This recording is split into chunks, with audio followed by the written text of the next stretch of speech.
You're listening ad-free on Amazon Music. On the morning of March 8, 1961, a 13-year-old boy living near Seattle, Washington, walked up the front steps of his house, opened the front door, and went inside. He called out to see if anyone was home, but it was silent. He was alone. He shrugged, then dropped his books and walked straight ahead across the dining room and down a narrow hallway. When he reached the end of that hallway, where it led into the kitchen, the boy suddenly stopped. Frozen with fear, he just stared at what was in front of him. Today's story has a very unlikely ending, so make sure you stick around to hear it. But before we get into today's story, if you're a fan of the strange, dark, and mysterious delivered in story format, then you come to the right podcast because that's all we do, and we upload twice a week, once on Monday and once on Thursday. So, if that's of interest to you, when you're on your deathbed, tell the 5-star review button you have something extremely important to tell them, but then pass away without telling them. Also, please subscribe to the MrBallen podcast wherever you listen to podcasts so you don't miss any of our weekly uploads. Okay, let's get into today's story. When Mary Kelly was still just a little girl, her 2 older sisters nicknamed her Mary Sunshine. This is because every morning, as soon as the girls would wake up, Mary would leap out of bed and run around her house, pushing aside all the curtains, so every room in the Burley, Idaho home filled with sunshine. The nickname stuck because it not only captured her cute morning routine, but it also captured her sense of optimism, energy, and radiance that people associated with her for her entire life. When Mary was born on October 11th, 1921, Burley was just a small rural town in southern Idaho with a population of just over 5,000 people.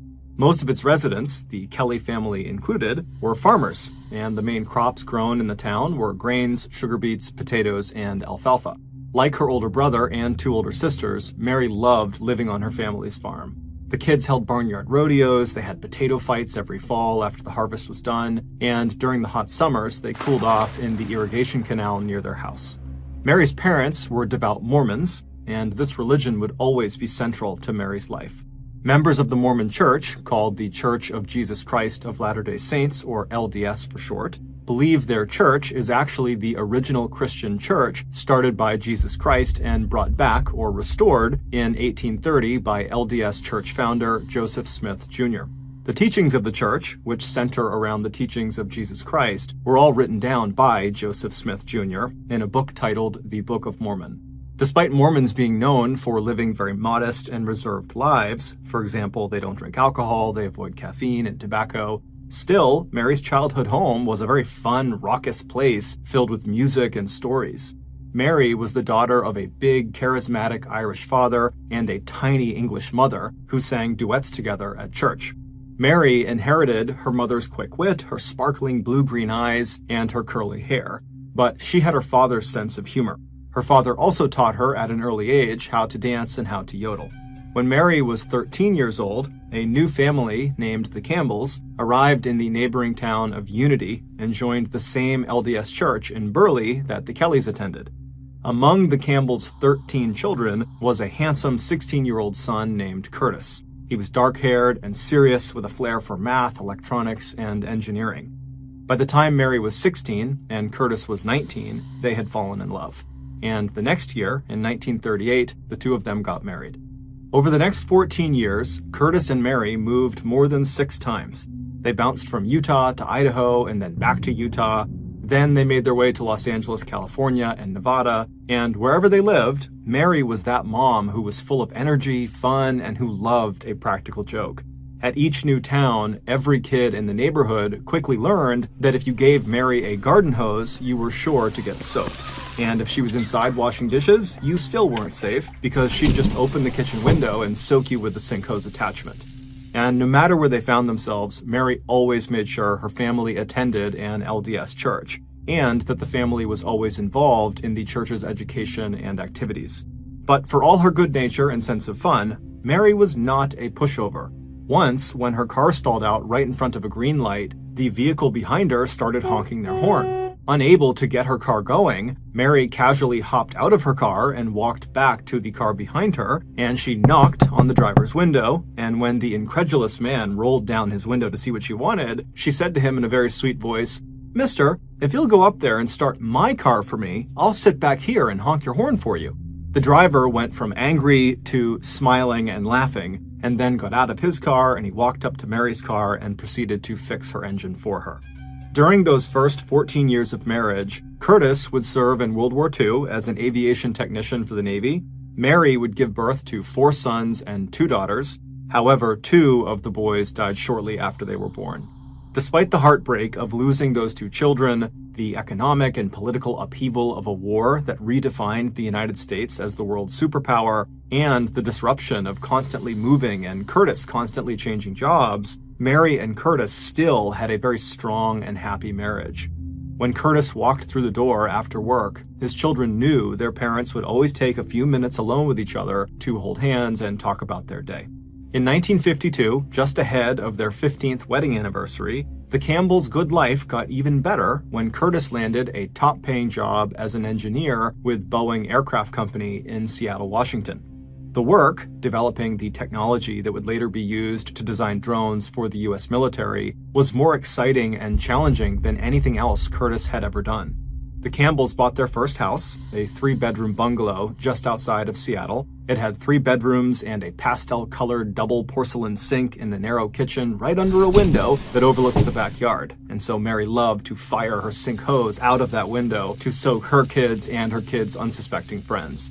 When the kids had had enough of Mary's big practical joke, there were also empty lots on either side of this house where the kids had plenty of room to play and ride their bikes. Both Mary and Curtis were active in the local LDS church in their town of White Center, and within a year of their arrival there, Curtis became an ordained Mormon bishop and the leader of the ward where the Campbells attended church.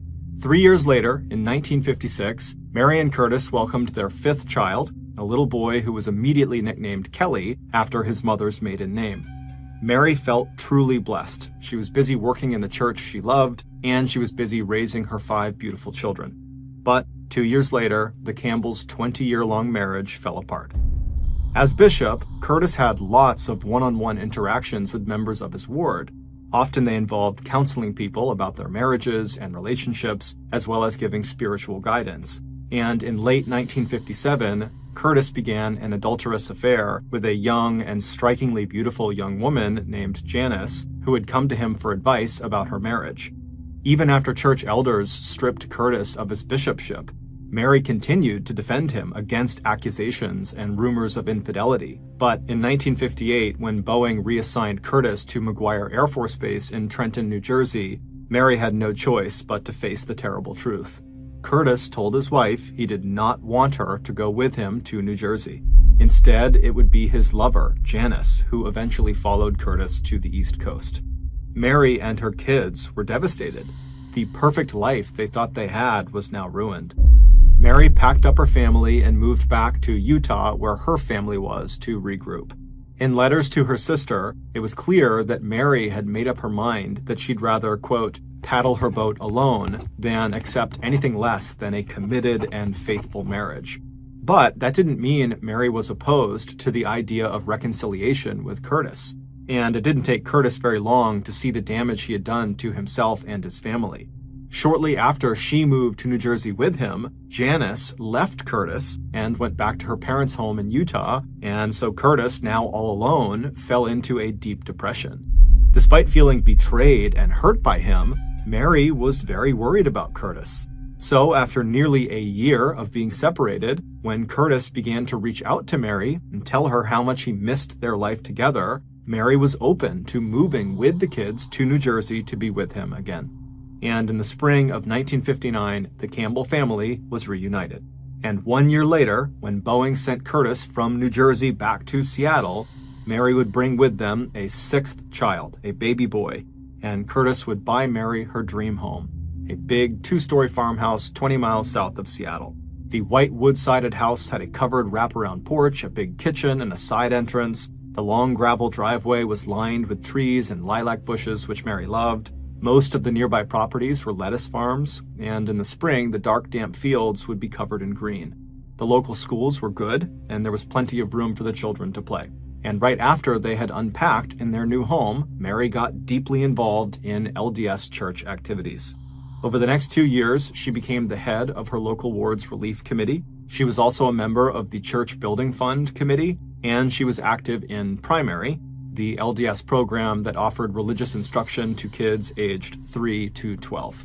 But Mary had changed. The separation and Curtis's infidelity had taken some of the light out of her nature. It had also made her very sympathetic to the plight of divorced or single women. So in 1960, a year after they were back in Seattle in a little town called Kent, when the ward bishop asked Mary and Curtis to help counsel and support a young single mother who had just joined their ward and didn't know anyone, Mary was very quick to say yes. 26-year-old Thelma Ann Swenson was grateful for Mary and Curtis's help. 10 years earlier, she had moved to Utah from her hometown in England and married a Mormon from Salt Lake City. When the marriage broke down, she moved to Kent in Washington with her 3 young children, but she was just barely scraping by financially. Mary immediately hired Thelma to take care of her 4-year-old son and new baby. Mary would often drop them off at Thelma's trailer home after Mary dropped her 3 older children off at school. This arrangement allowed Thelma to get a much-needed paycheck, and it gave Mary more time to spend on church activities when her older kids were at school. As Thelma and Mary became friends, Thelma opened up to Mary and Curtis about problems she was having with her estranged husband. And when Thelma showed up one evening at their house with a bruise on her face, she told them that the injury was the result of her estranged husband hitting her. The Campbells were horrified and urged Thelma to contact them anytime she ever needed anything or anytime she ever felt like she was in danger. From that point on, Mary always made sure to invite Thelma and her kids to every holiday dinner just so that they wouldn't be alone a couple times a year. On the morning of Wednesday, March 8th, 1961, so roughly 1 year after Mary and her family had moved back to Seattle to the town of Kent, Mary was up early as usual, cooking breakfast for her kids and making bologna sandwiches for their bagged lunches. It was a cool 51 degrees Fahrenheit outside and very cloudy. When Mary looked out the window, she was just happy to see that at least it wasn't raining.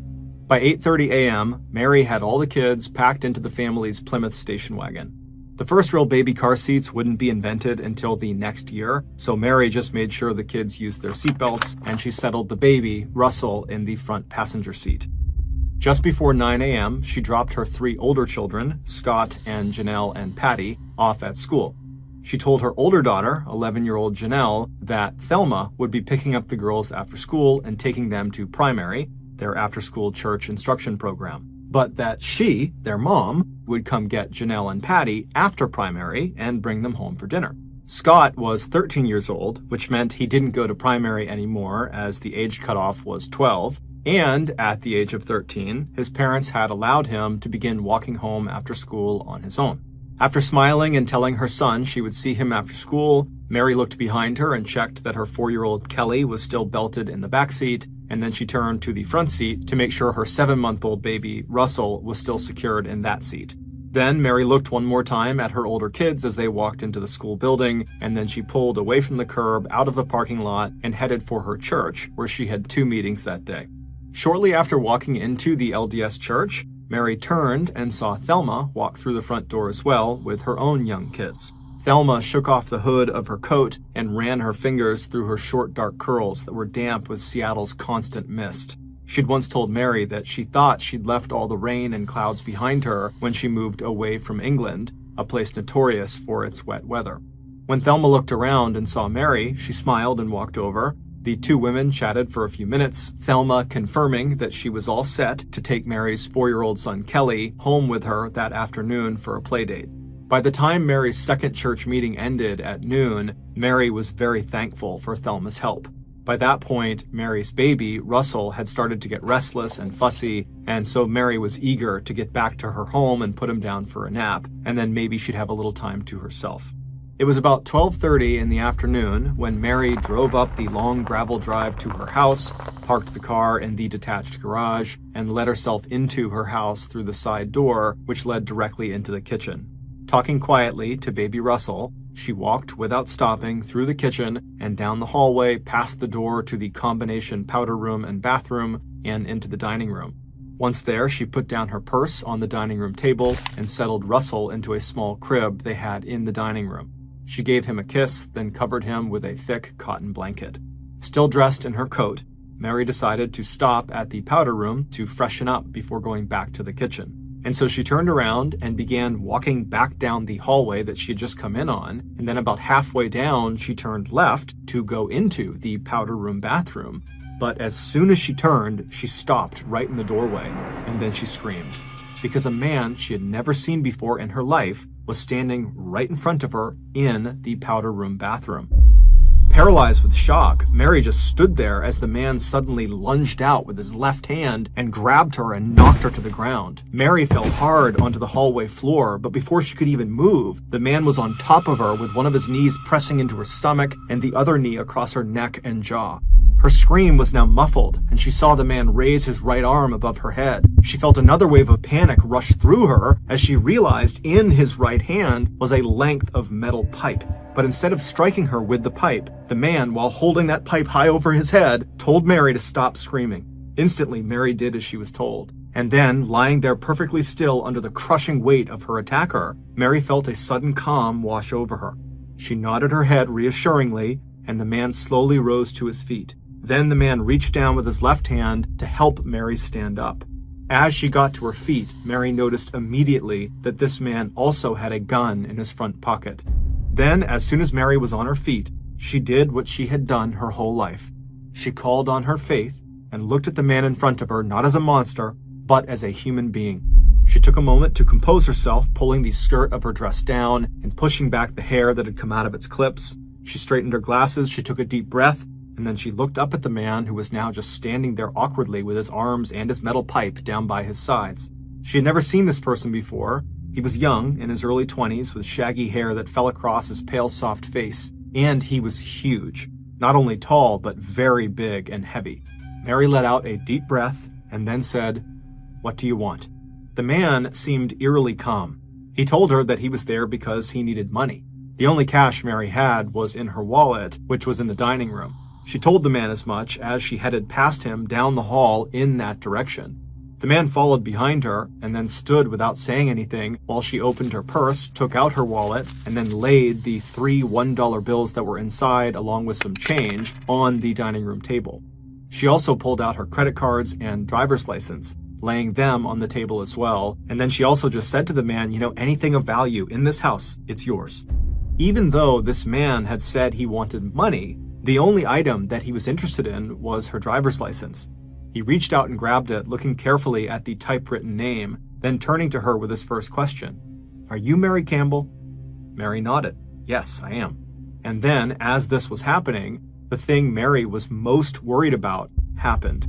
In the crib, just a few feet away from them, Russell started crying. Mary silently prayed that the man would not hurt her child, and he didn't. As he stood there, still staring at her license, he casually told her to go take care of her baby. Feeling an enormous sense of relief, Mary turned away from the man and stepped quickly to the crib. She reached down and picked the baby up and rocked him for a second, all the while glancing across the room at the man who had just put her license back on the table and was now emptying out the other contents of her purse onto the table.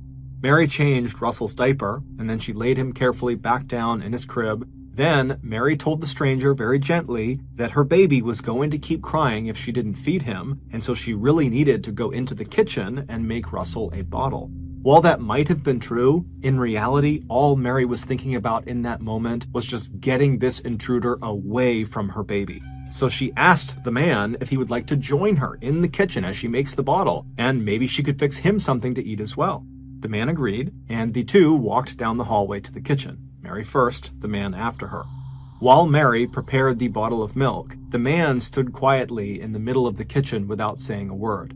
After the bottle was ready, Mary walked past the man, who stayed put, and she went back down the hallway all the way to the dining room, where she fed Russell as quickly as she could. All the while, the man just stayed in the kitchen, standing there watching Mary down this hallway. After giving her baby a kiss on the forehead, Mary tucked him back into his crib and returned to the kitchen where the stranger was. Mary was too nervous to sit down, so she went to the refrigerator and took out the hamburger meat that she was planning to serve that night for her family's dinner.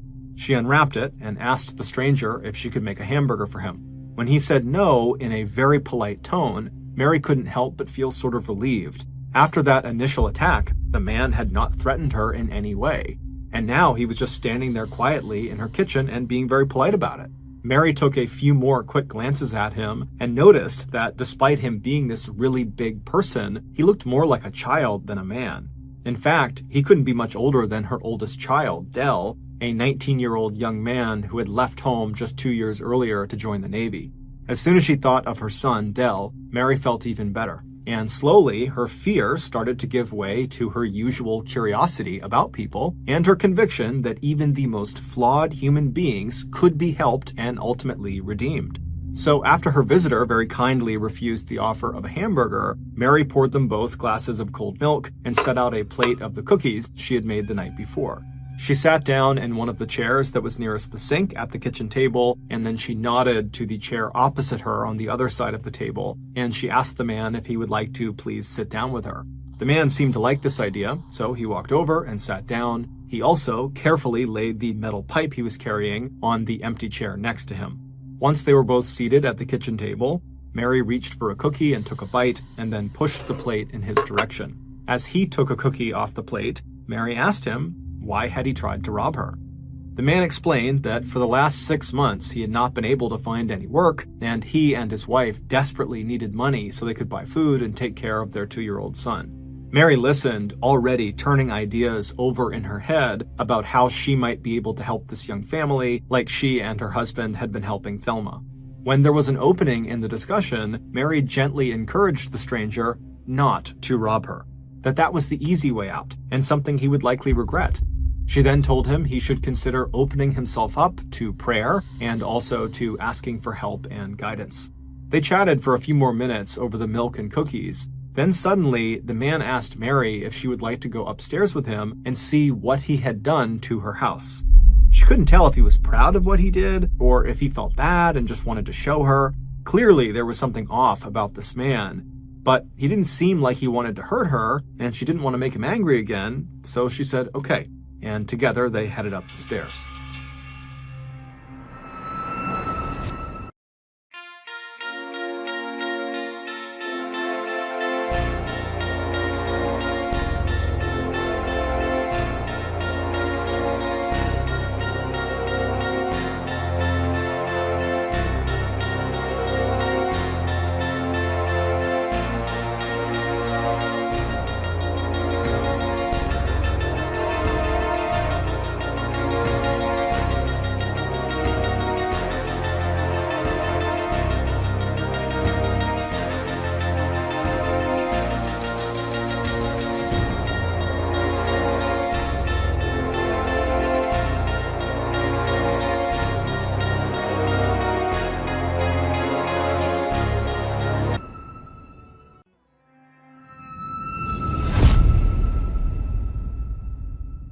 Right away, she could see that the bedrooms and the hall closet and study had been ransacked.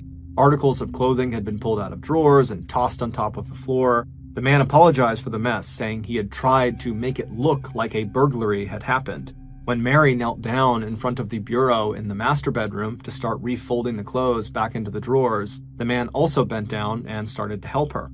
Once they had put everything back in place in the master bedroom, the man stood up and then took the gun out of his front hip pocket. It was Curtis's gun. Clearly, he had found it and stolen it. The man looked at the weapon for a moment as if he was seeing it for the first time. Then he sighed and looked at Mary and said, I guess I won't be needing this anymore. And then he walked over to Curtis's bedside bureau and put the gun back in the top drawer where he had found it. After this, Mary and the stranger left that room and headed for the study next door. Inside, Mary picked up some of the loose papers on the ground, and as she did, she very gently told the man who was standing next to her that she needed to take these papers down to the kitchen. And, maybe it was time for him to be on his way anyhow. The man nodded, and the two headed back downstairs. Once inside the kitchen again, Mary put the papers on the kitchen counter and then turned to face the man who was once again standing awkwardly in the middle of the room. Mary smiled at him and thanked him for helping her clean up the upstairs. And she also told him that he had not done any real damage, so she had no plans to tell anyone or call the police or say anything. She also told him that he was free to take the cash in the dining room on his way out. Then she stepped forward toward the table, and as casually as she could, she picked up the length of metal pipe from the kitchen chair and bent down and placed it under the table out of reach. The man watched her do this. Then, after a pause, he asked if she might be able to give him a ride away from her house. Mary sat down on one of the chairs for a moment, just wishing now that this man would leave. She took a deep breath, and then she looked up at the man, who had now moved to the side door of the kitchen that opened into the side and backyard. Mary looked at him and said, "No, I can't give you a ride." Then Mary stood up and walked over to the door with him and pointed through the window on the door to an outside white gate on the edge of their property. And she told him that if he went through that gate and crossed a wooden plank that led over a stream and into the woods, that no one would see him leaving. The man stared at Mary for a few seconds, and then he thanked her for the milk and cookies, and then he looked down kind of sheepishly and said he was sorry that he had hurt her, and then he turned and reached for the doorknob. Mary felt a flood of relief wash over her. She immediately began running over the crazy story she would tell Curtis that night when he came home and they sat together on the couch in the living room talking about their day. Later that same afternoon, Thelma arrived at the schoolyard to pick up Mary's daughters, Janelle and Patty. Scott, happy he had aged out of primary religious education classes, had already started the walk home to his family's farmhouse.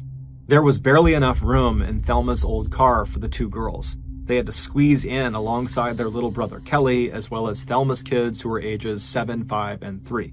Janelle was annoyed when Thelma said that she would be back in about an hour or so to pick them up, not their mother. Apparently their mom had called Thelma to arrange a last-second swap because their mom was tied up with something. Janelle didn't care about the last-second swap or getting a ride with Thelma. She just hated how crowded it was in Thelma's old car and didn't want to have to get back in. But Janelle just shrugged and hopped out of the car and began steering the younger children towards the door of the church.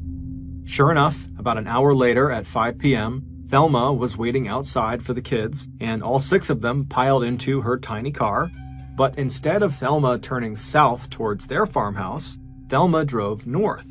When Janelle asked where they were going, Thelma told the kids they were going to her house to meet up with their older brother Scott and Bishop Owen, who was the LDS bishop for their ward. Janelle shrugged again. She had no idea why her brother was at Thelma's, but she didn't care about that. Mostly, she was just feeling irritated as she jostled with her 9-year-old sister Patty for a little more elbow room. As they pulled into the drive leading up to Thelma's small, shabby 2-story rental house, Thelma parked next to Bishop Owen's car and then opened the heavy back door of the car to let all the kids out. When they walked through the front door into the small living room, they saw Bishop Owen sitting on the couch holding 7-month-old Russell. In a nearby chair, they saw their brother, Scott, who was watching TV. But he looked like he was staring right through the TV, like he was totally zoned out. Before the children could even say hello, Thelma had shooed Janelle and her sister Patty outside to play with Kelly and Thelma's 3 children. About an hour and a half later, around 7 p.m., the kids were still outside and it was getting dark and chilly when Patty complained that she needed to use the bathroom. Janelle walked to the back door of the house only to find it locked. Cold, tired, and hungry, Janelle was certain this locked door was the work of her annoying 13-year-old brother Scott, and she immediately started rattling the doorknob and yelling for him to come and unlock the door and let them in, or she was going to tell their mother. But when she and the other kids heard the bolt pull back, it wasn't Scott standing in front of them, it was Bishop Owen. He stepped aside and all the kids streamed in. Patty headed for the bathroom, while Janelle went straight to the living room to glare at her brother. But when she finally planted herself directly in front of the TV he was watching, she saw right away that something was very, very off about him. Before she could ask him what was wrong, through the window she caught sight of something moving outside. When she turned to look, she saw her father's car pull up next to Thelma's car, and behind her father's car she saw 2 police cars, the single-dome lights on the roof of each one flashing bright red. Several hours earlier, Mary's son, Scott, left Meridian Junior High School just ahead of his sisters and began the walk home. The walk took about 30 minutes, and at 4 p.m., Scott turned off the main street and started walking down his family's long driveway. As he passed by the detached garage, he noticed his mother's station wagon was gone. Scott thought to himself, if his mom and baby brother were not home, maybe he could just go inside, drop his things off, and then head right back out again and go see his friend, Larry Smith, who lived in the house next door. When Scott walked into his own house through the front door, he reflexively called out for his mother, but there was no answer. However, when he passed through the living room into the dining room, he saw his mother's purse laying on the dining room table with her driver's license and credit cards spilled out next to it. Then he noticed his mother's coat hanging over the end of the baby's crib, and perhaps most surprising, he saw his 7-month-old brother, Russell, in the crib fast asleep.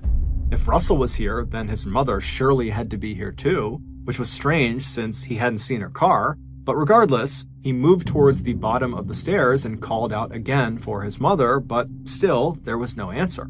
The big house was totally quiet.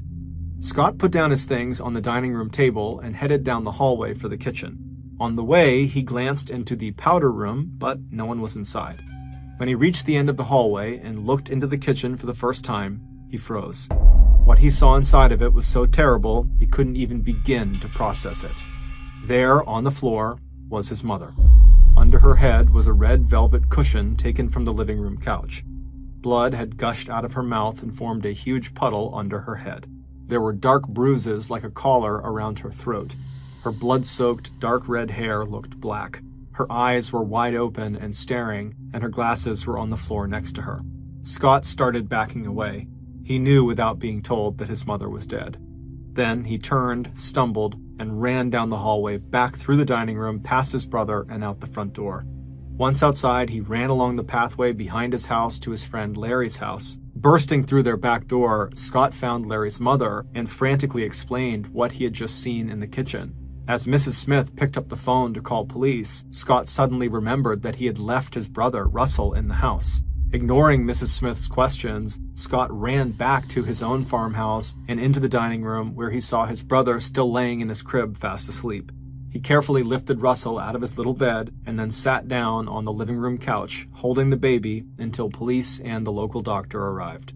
When police did arrive, they led Scott, who was still holding his brother, back to the Smith's house next door, where Scott called his father at Boeing. After he was off the phone, one of the police officers asked Scott a few more questions about what he had seen. Then the officer drove Scott and Russell over to Thelma's house, where Bishop Owen was waiting for them. When Scott stepped inside of Thelma's house, Bishop Owen took the baby from Scott's arms and began rocking him, and then he settled Scott into a chair and turned on the TV. Scott said nothing. He just sat there staring at the TV with no expression at all on his face. Back at the Campbell's farmhouse, the doctor confirmed that Mary was dead. She had been strangled and hit on the head 3 times. And when the doctor picked up the pillow that was underneath her head, he noticed a small hole in the pillow with singed edges in the fabric and realized someone had clearly fired a gun into this pillow. And when they examined Mary's head again, they noticed there was a gunshot in her left temple. And so they had placed the pillow over her head, fired that shot into her temple, and then afterwards they had placed the pillow under her head, and that was how she was found. Even before police began collecting evidence, they were totally puzzled by what they saw inside the house. With credit cards left on the dining room table, it did not look like a robbery, and if the attacker was looking for valuables, why did they only pull the clothes out of the drawers in the children's rooms upstairs and not go through the neatly folded items in the closed drawers in the master bedroom where Mary and Curtis slept? And who had been sitting at the kitchen table eating milk and cookies? When Curtis arrived, the police refused to let him into his own house. Dazed and shocked, Curtis just asked, "Where's my wife's car?" And immediately, when police saw it was gone from the garage, they sent out a description of the car over the police radio in case the killer had used it to escape. A few minutes later, Curtis was back in his car heading to Thelma's house. 2 police cars followed him with their lights flashing red. As Curtis stepped into Thelma's house, his daughter, Janelle, looked from him back at her brother, who she could now tell was crying. Curtis walked to the couch and sat down. He motioned for Janelle and Patty and Kelly to sit down with him. Then he looked at the scared little faces all turned in his direction, and he said, "Your mother is dead. Someone killed her." Curtis was quickly removed from the list of possible suspects. Dozens of people could confirm that he had been at work that day during the window of time when Mary was killed, sometime between 12:30 p.m. when she arrived home from her church meetings and 2:30 p.m. By 8 p.m. on the night of the murder, police had located the Campbell station wagon in the parking lot of the Group Health Hospital in the town of Renton, 3 miles away. There were no weapons or blood in the car. All it told police was that the murderer must have gotten a ride to the Campbell's house and then used the station wagon to make their getaway. Once Curtis was allowed back into his house later that night with his children, he went upstairs to check for his gun in his drawer and found it was missing. He told the police about it, and they asked him what kind of gun it was and what caliber it was. When he told them, they realized it was the same as the gun that had been used to shoot Mary in the head. Even though there were almost 100 law enforcement personnel working the murder case, by Friday, March 10th, so 2 days into the investigation, the best lead police had was still just a report from the Campbell's neighbor. The neighbor told police that at about 9:30 a.m. on the day Mary was murdered, she had seen a big man with shaggy hair almost down to his shoulders walking first across the Campbell's front yard and then later that day across their backyard. On that Friday, police got an anonymous tip over the phone that would eventually lead to the break they were looking for. The police were told to check out Art Ferguson, the husband of one of the members of Mary Campbell's church. He matched the description of who the neighbor had seen, and he had recently just gotten a haircut. 21 years old and weighing 220 pounds, Art, along with his 20-year-old wife, Virginia, actually did not have very much information to offer police when they were questioned. While Art did not know the Campbells, his wife Virginia did, and she was totally traumatized by the murder. Between sobs, Virginia kept going over and over what little she knew about Mary's movements the morning of Mary's murder. She'd seen Mary at church, and she'd heard Mary and Thelma making plans for a playdate. She had even visited Thelma after church and seen Mary's son, Kelly, out playing in Thelma's backyard. But after Virginia's visit with Thelma, Art and Virginia had not been in Kent. They had spent the afternoon driving 60 miles to eastern Washington to see if Art could find work at 2 local mills out there. The reason Art had a haircut was because Virginia had insisted that he had to get one. She thought he wasn't getting hired because he looked sloppy. But the next day, Saturday, 3 days after the murder, police got a call from Art's father. He told them that they better get out to his place. There was something his son needed to tell them. Once police arrived, they found Art sitting at his father's table, head in his hands. He didn't waste any time telling police what had been weighing so heavily on his mind for the last 3 days. Art told them in a calm voice that he had killed Mary Campbell. Police immediately arrested Art and took him into the police station, and there he spent most of the next day answering questions about his crime. He seemed to have remembered every detail of what happened. The following is based on Art's statement to police. On Wednesday, March 8th, so the day Mary was killed, Art said he walked up the driveway of Mary's farmhouse at about 9:30 a.m. In his pocket was a length of metal pipe. When he reached the house, he let himself in through the kitchen and went upstairs and began ransacking the rooms so that when police investigated the murder he intended to commit, it would look like Mary had been killed by a burglar. When Art found Curtis's gun in the master bedroom, he stuck it into his front pocket along with some ammunition. Then he went back downstairs and hid in the combination powder and bathroom off of the downstairs hallway to wait for Mary to come home from her church meetings.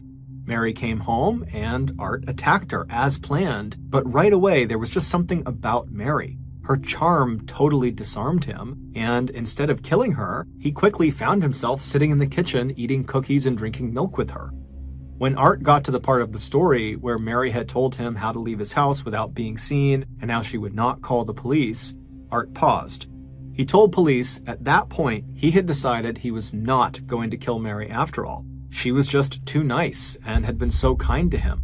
He told police he remembered turning and grabbing the doorknob and getting ready to walk out that side door.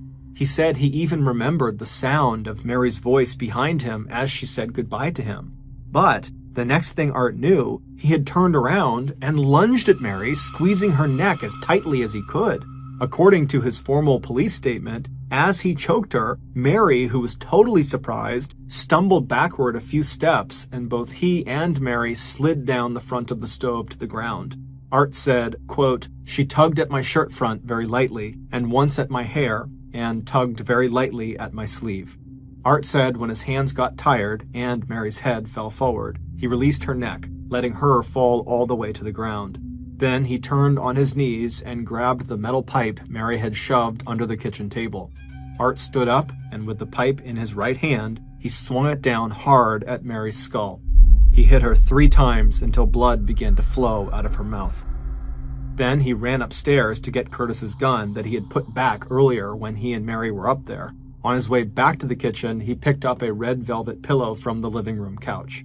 When he knelt down beside Mary, who was now motionless, he put the pillow against her left temple, he pressed Curtis's gun into the pillow, and then fired a single shot. Then he laid Mary down on the floor of her kitchen, resting her head on top of the soft, round, and now blood-soaked pillow.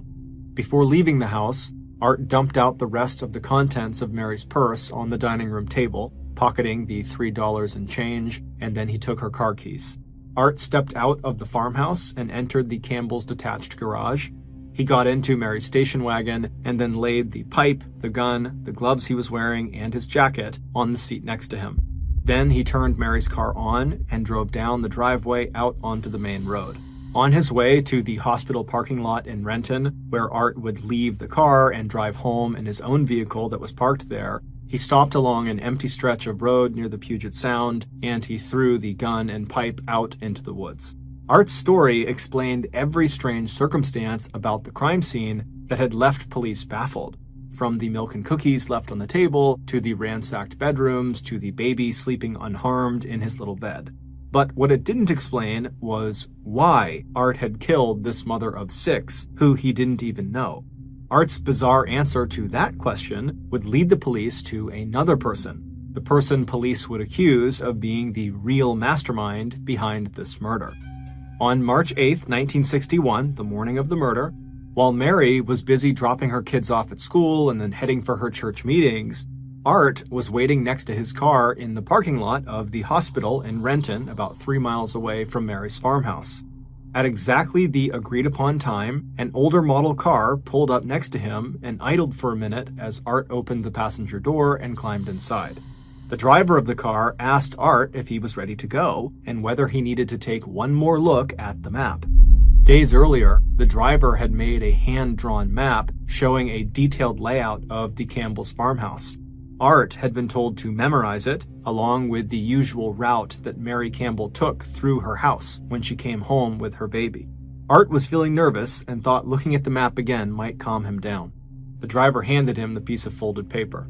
As Art sat there studying it, he tried to use the memorization technique the driver had taught him that would apparently sear the image into his mind. Meanwhile, the driver put the car in gear and pressed the gas pedal. On the way to the Campbell's farmhouse, the driver stopped and bought 2 gallons of gas at a gas station and paid by check. When they arrived near the entrance to the Campbell's long gravel driveway, the driver took back the hand-drawn map. They made sure Art had his piece of metal pipe inside of his jacket pocket, and that Art knew exactly where to find Curtis Campbell's loaded pistol. The driver also told Art to be sure he used a pillow from the couch to silence the sound of the shot that Art would eventually fire directly into Mary's temple. Art nodded. Just before he climbed out of the car, a pink and black truck passed by them on the main road. Art's driver only watched Art for a few seconds as he walked up the driveway toward the farmhouse. Then the driver checked their watch and turned the car around and pulled back onto the road and started heading for their next stop. About 3 hours later, at 12:30 p.m., when Art ambushed Mary inside of her house, Art's driver was standing in a different house in front of a kitchen clock, watching the minute hand with intense concentration. The person standing next to the driver would later tell police she could make out the words the driver was speaking as they stared at the clock. "Do it, do it, do it," they said. An hour later, the driver again looked at the clock. This time, the driver, aka the real mastermind behind the murder of Mary Campbell, smiled and then ran her fingers through her short, dark curls and looked out the window at Mary's son, Kelly, playing in her yard.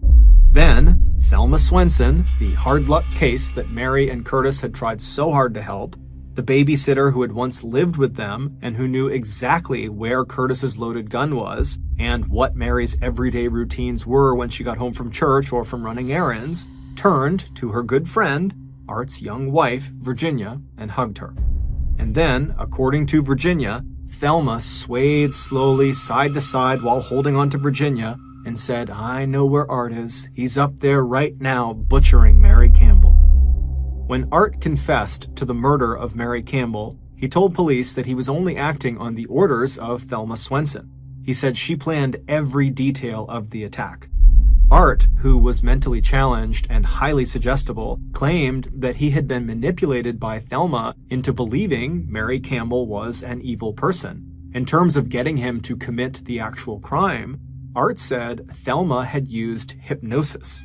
And when police checked local town library records, they would see that Thelma had checked out several books on mesmerism.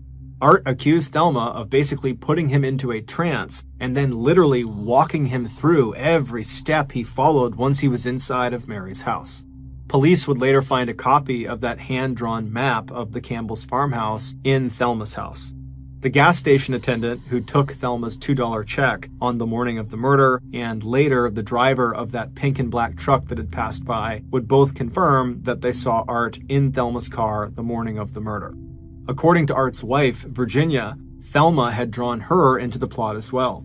Virginia told police that Thelma had met with both her and Art and asked them how they would go about killing someone and not getting caught. It was through these conversations she was having with Art and with Virginia that Thelma began to put together a plan to murder Mary Campbell. Virginia claimed that Thelma had even made her and Art rehearse how Art might strangle Mary using a length of electrical cord, with Virginia playing the part of the victim. But after Art had actually attacked Mary in her home, he told police that he genuinely had decided he was not going to kill Mary after all. It was like he had come out of his trance and he saw her for the person she really was, this really wonderful person. But, he said, after he turned to actually leave the house, he fell back under Thelma's control again. And then the next thing he knew, he was standing there in the kitchen with his hands around Mary's neck. It would turn out Thelma had a history of psychiatric problems and had been hospitalized twice. Once following a diagnosis of schizophrenia, a mental illness that can cause episodes of psychosis, delusions, and paranoia. Her estranged husband, who had never physically abused Thelma, would also testify that she was a pathological liar.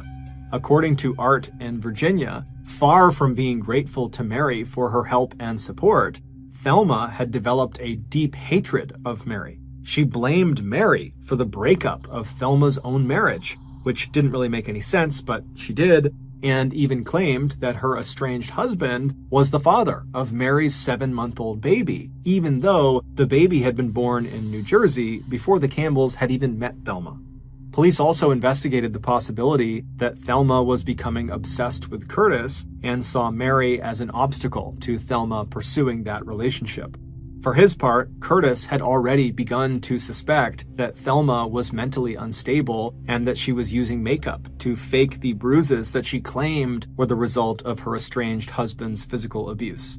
For these reasons, in the weeks leading up to Mary's murder, Curtis had told Mary that they really should break off their friendship and involvement with Thelma. However, Mary wouldn't hear of it. She believed Thelma needed them and Mary did not want to abandon her.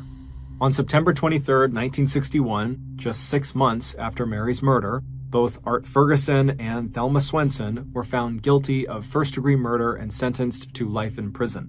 But that was not the end of this murder case. 2 years later, on June 6, 1963, the Washington Supreme Court overturned the conviction against Thelma and ordered a new trial for her. 5 months later, a new jury would acquit Thelma of all charges. While the court denied Thelma's request for custody of her 3 children, Thelma would go on to marry again and have a second set of 3 children before divorcing her second husband and taking those 3 children with her. In her memoir about her mother's death, titled The Multiple Murders of Mary Kelly Campbell, Janelle Campbell writes that as of 2021, Thelma Swenson was still alive. Out of deference to Thelma's family, The author does not include any details about Thelma Swenson's current life or location.